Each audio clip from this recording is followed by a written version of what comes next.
Akademik Miodrag Ostojić je kardiolog svetskog glasa, jedan od malobrojnih profesora emeritusa u Srbiji. Medicinski fakultet u Beogradu završio je kao student generacije.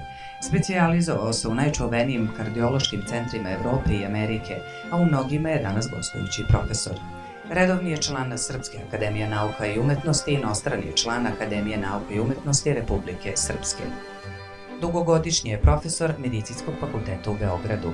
Član je brojnih stručnih udruženja.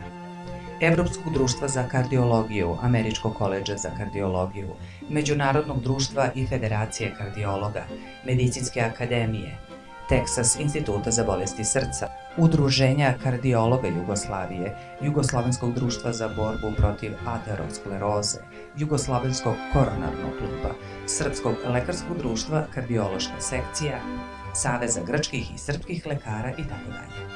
Naučne radove više od 800 objavljivao je u najprestižnijim medicinskim časopisima.